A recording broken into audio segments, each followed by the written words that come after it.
Well, here we are at Mustang Island at the OFJ retreat for 2011. It is May the 27th. It is Friday afternoon, and we're celebrating the ordination of Deacon Bryan Rice to the Sacred Order of Priesthood. And this is our roundtable discussion, and we're going to discuss our journeys so that we can share it with everyone and they can share theirs with us. I'm Bryan Rice, and I'm very honored to be here this weekend. And I've, by many different means and many different graces, been led to this group. My discernment process for priesthood started about 10 years ago, but my spiritual journey started when I was 15, when I became a godfather. And I thought that was a great way to witness and to share my life and my love. And I had many people to influence to get me to where I am now today. And whether family, friends have come and gone, nothing has been wasted. Every stone has been unturned, and I've found God in many different places. I feel very at home. I feel I don't feel alone anymore. Not that I felt alone in God, but what I wanted to say really for anyone out there who's had some type of mystical experiences or personal experiences that you can't describe, is knowing the oneness and the bliss of God. There's nothing like it. And 10 years ago, I felt a pull back to the faith tradition that I was a part of, that it was kind of moving away from. And what I was really being called to was an encounter with presence, with true presence of the living God, of the Christ that was within me. The living Christ within me was emerging, the Christ seed, the Christ flame, the sacred heart of Christ in my heart opened, many different perceptions opened, many different attitudes and abilities opened, and the more and more I heard priest in my heart, the more, though I was afraid of it at first, and I was a Roman Catholic at the time, and I was like, oh no, I don't want to be celibate, and I want to be a father, and I want to have kids, and I didn't think any of that was possible, to have both. And you know, I compromised. I tried to bargain with God, and I know all of us can relate to that, but you know, I said to God, I'm like, God, all right, when I'm 31, when I'm of age, I'll become a deacon. Just stop this priest business right now, you know. I guess God was willing to continue to work with me. I came, you know, to a point where I really had to ask some difficult questions. Why, you know, in the discernment process, and there's some sacrifices I've needed to make along the way, and but I do not regret a single thing. Everything has been used for the grace of God. And on my major awakening experience, I had the privilege of sharing with several of my new friends.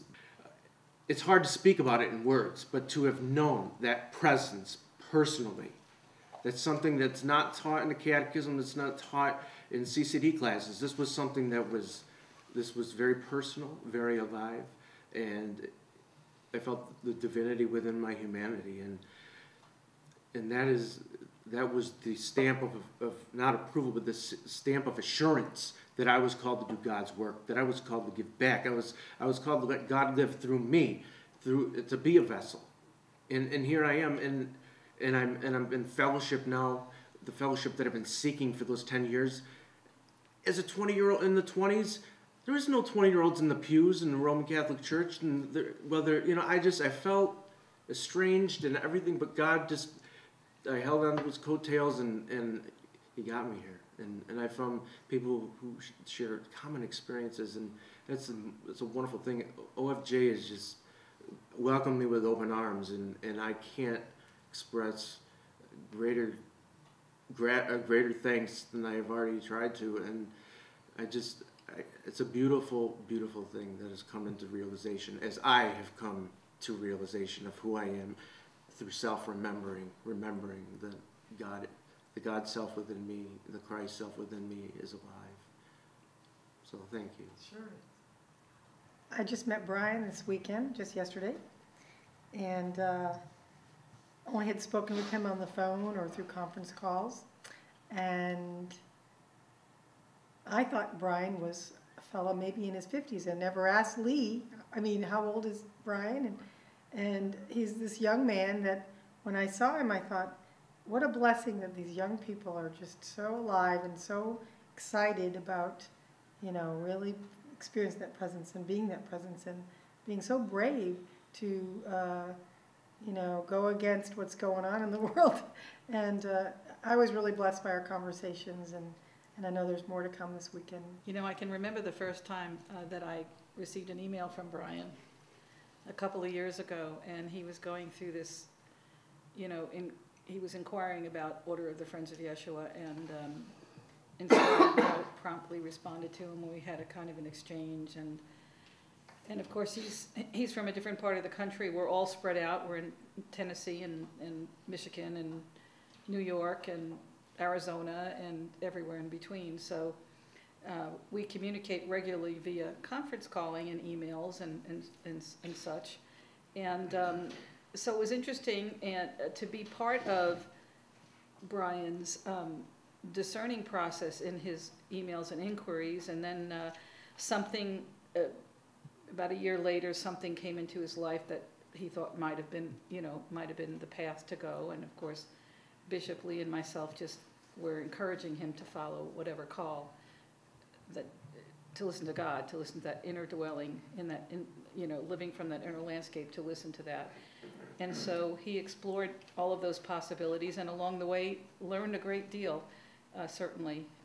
And then several months ago, or a year ago or so, he began to really seek more earnestly to mentor with Bishop Lee and those of us in OFJ. And it's been an extraordinary experience to finally be able to meet him face to face. And turns out we've learned in conversation that we share a great many things in common in our lives. And so it's interesting how the Holy Spirit brings those people together to lift them up, to sort of balance each other and find out, well, gee, there's somebody else that sort of understands where I'm coming from and allows me the freedom to express and explore. And so that's what I value so much about Order of the Friends of Jeshua. It's truly an inclusive, contemporary mystical group, for lack of better descriptions. There are really no words. The words are limiting, and we try to remain unlimited as we believe God is. So we are so delighted that Bryan chose to come back into the group of consciousness of Order of the Friends of Jeshua, which is the embodiment of the teachings of the Christ, and has had a very positive experience with Bishop Lee, and is here, and just delighted to be here today. Wouldn't have missed this day for anything.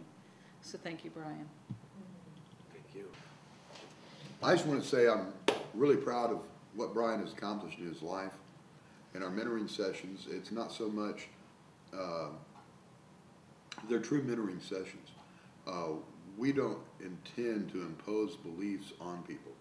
We want to facilitate the people's belief coming out in them. We want to facilitate Christ's emergence in their being, the way Christ wants to be in them. That's what makes OFJ different than most any other religious order. We are a religious order, but more than that, we are a spiritual community. We are a family. We've grown together over the years. We've come through a lot. Our spiritual transformations have been outstanding. And Bryan has really been a part of that the past 2 years, and I'm really honored to ordain him this evening to the Sacred Order of Priests. I know he'll be a great priest. I want to say thanks for the comments that you just made, and thanks for, again, welcoming me. And I think we're at a great pinnacle with things in our lives, and there's so much potential for all of us to continue to work together and to go out with sheep among wolves, so to speak, and sow seeds and then to see those things grow and blossom and harvest. And hopefully the harvest will be rich, and it already is, but even more.